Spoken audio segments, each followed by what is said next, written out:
In this video we are learning everything we need to know about total.js flows.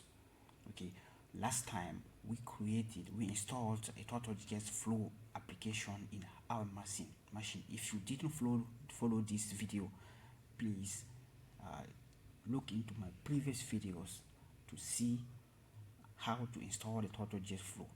After you install a total.js flow, you need to create some flows.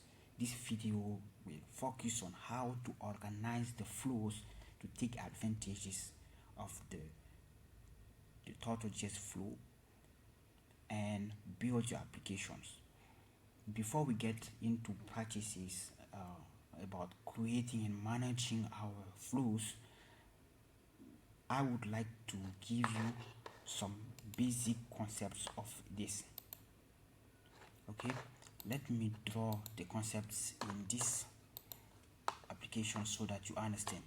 Last time what we did is we installed an instance of total.js flow, okay, and it was running on port 8000. Okay, this is running on port 8000. Okay, once we spin up an application on 8000 like that, what you need to do is to organize your flows, because this flow instance is too big, so that you have to organize your flows and do your applications. Total.js flow is organized into some flows. Okay, a flow is something you create within the total.js flow, and this is a way to organize your application into some categories. Maybe you want to have a flow for managing some payments here, and you need another flow for testing things. You need another flow for the production, another flow for whatever you need to do for IoT, something like this. Okay, you will be able to create some separate instances like that. Each flow can be talking to another flow after, if you need it, but what you have to do is to create a flow and organize it for your workflows. Why is it important? Because in some cases you want to scale your applications into many flows.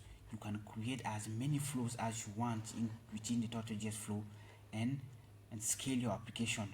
But if your flow application is not using too much resources, you have to use one flow or two flows depending on what the needs or how big is your application. Okay, this makes sure that you can process as many messages in one instance of total.js application. Okay, I think it is interesting to be able to spin up one instance and be able to process millions of messages within the flows you have created.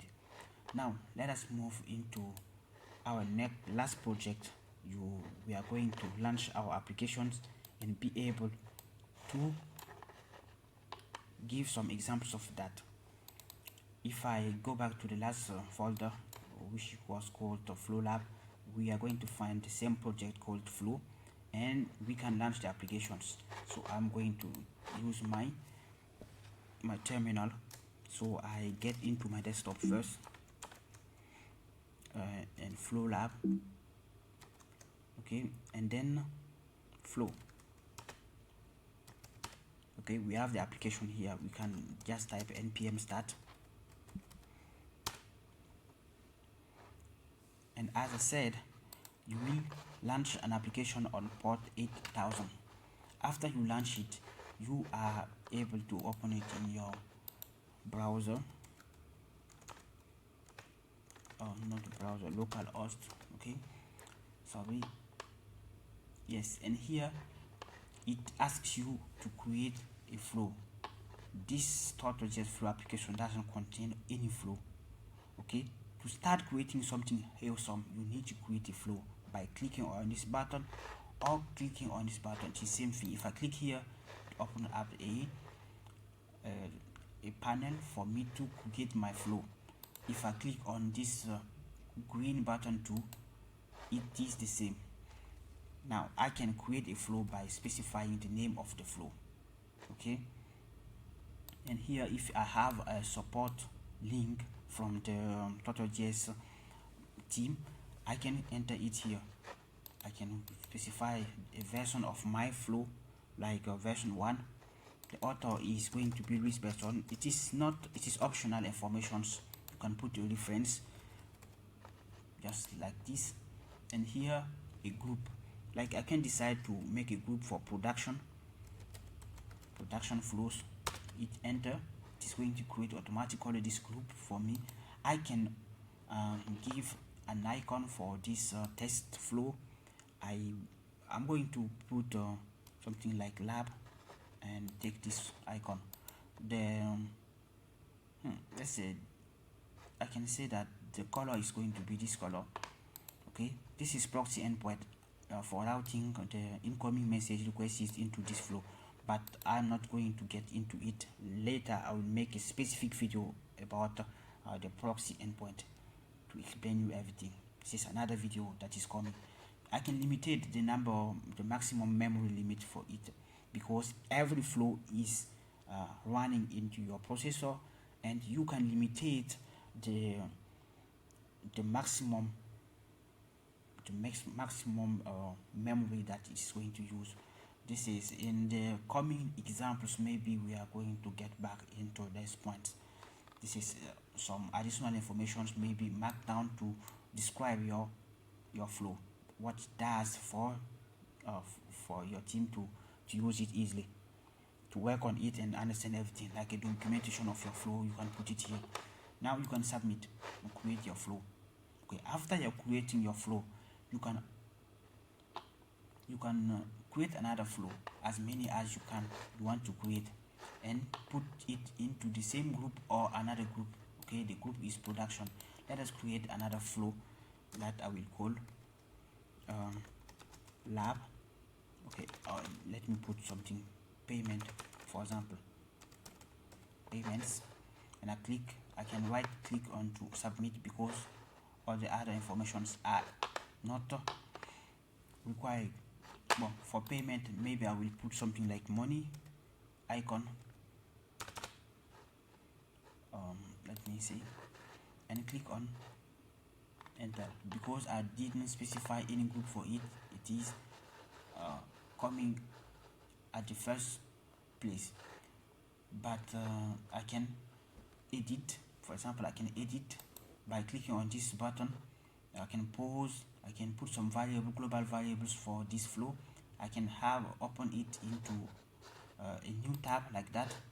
Okay, I can also edit it by specifying a group, for example. Okay, putting it in the same group, and it will be aligned in the same group like that. Okay, I can also do some other stuff like clone from this flow. If I want to create a new flow that looks like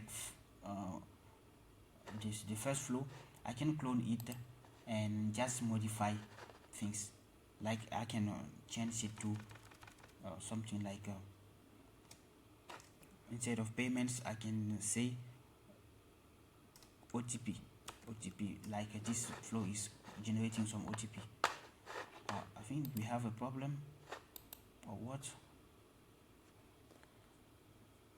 It is failing to make it happen. Let me refresh it. Maybe it is going to fix it.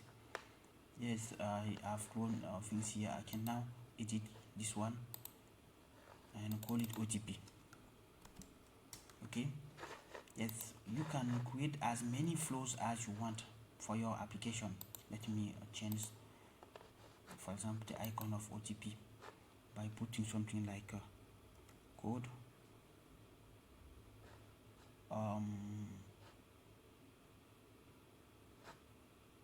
Let us put something like this.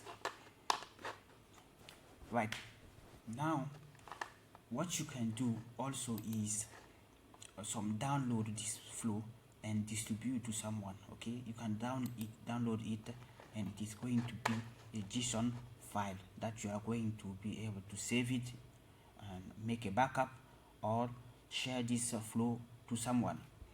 Okay, you can also restart the flow because it is a flow that is processing many data inside. You can stop the flow to restart it. Okay, this is useful in some cases. Or you can also publish the flow into the community. This is very important. You can make a very awesome flow that you like very well. You want to share this for the community. You can click on this and you are able to give your address mail, give a message about the flow and publish it, so that but first of all it will be validated by the total.js flow team, and after validation you will be able to share this flow for the others. Okay, in the next versions you will see some templates from the community so that you can use them. Yes, now that you know how to create and manage a flow, let us open our flow. Okay, let me click on this test flow, open it up first. Welcome to the total.js flow designer. With the designer you can create your own flow. Yes, you click on it, done, and you are able to create some flows inside of it. You can open many flows like that and have many tabs here. Okay, I'm not going to download some components at first. This is coming in the next video, but yes, you can open as many flows as you want and switch between them and design your application. Okay, this is a video about the flows. I thank you for watching it, and see you in the next video where I will teach you how to create a hello world application within a flow. Thank you for watching. See you next.